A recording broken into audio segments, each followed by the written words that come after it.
मैं क्यों दुख पाऊँ?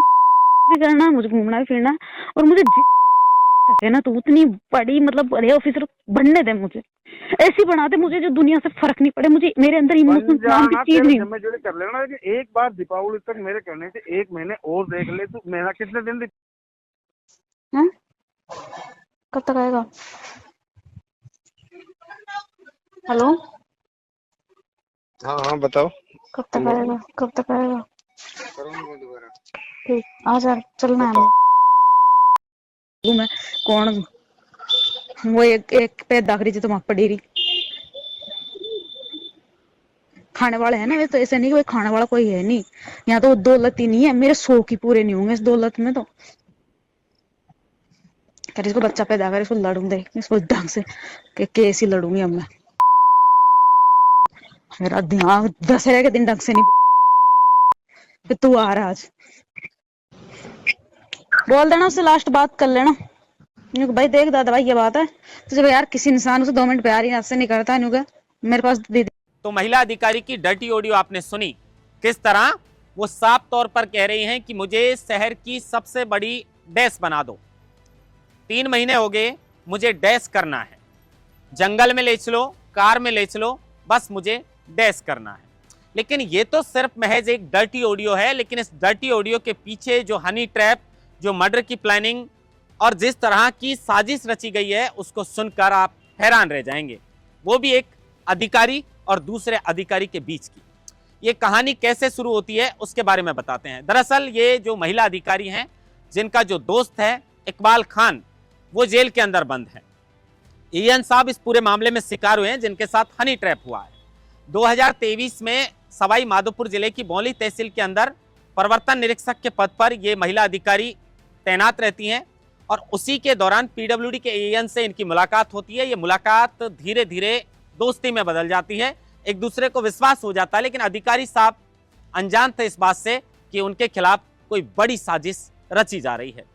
जब अच्छी दोस्ती होती है, बातचीत होती है, तो उसके बाद एएन साहब से पहली बार 5 लाख रुपए की डिमांड की जाती है कि मुझे मेरे आशिक इकबाल खान को जेल से छुड़ाना है, लिहाजा आपको 5 लाख रुपए देने पड़ेंगे। 5 लाख रुपए की रकम थी, पहली बार मांगी गई थी, विश्वास हो गया था, बातचीत हो रही थी, तो झांसे में आकर पीडब्ल्यूडी एएन जो है मीणा, वो 5 लाख रुपए दे भी देते हैं। मीणा हम इसलिए कह रहे हैं क्योंकि उनका नाम हम नहीं लेना चाहते, दोनों मीणा हैं। जब महिला का चेहरा छुपाया जा रहा है, महिला का नाम छुपाया जा रहा है, तो समानता का अधिकार दोनों को होना चाहिए। लिहाजा हम इस पूरी खबर को बिना दोनों के नाम लिए आपको समझाने की कोशिश करेंगे। और अब ये कहानी जब आगे बढ़ती है, जब उनसे 5 लाख रुपए की डिमांड कर ली जाती है, तो 5 लाख रुपए की डिमांड पूरी भी कर देते हैं, लेकिन उसके बाद कुछ दिन बाद उनसे 15 लाख रुपए की फिर नई डिमांड की जाती है। अब 15 लाख रुपए की डिमांड सुनकर एएन साहब का सिर घूम जाता है कि आखिर ये मेरे साथ हो क्या रहा है। इस मामले को लेकर वो दौसा में महिला अधिकारी के खिलाफ मामला दर्ज करवाते हैं और जब मामला दर्ज होने के बाद पुलिस महिला अधिकारी के पास पहुंचती है, तो महिला अधिकारी बौली के थाने के अंदर पीडब्ल्यूडी जो एएन है उनके खिलाफ दुष्कर्म का मामला दर्ज करवा देती है।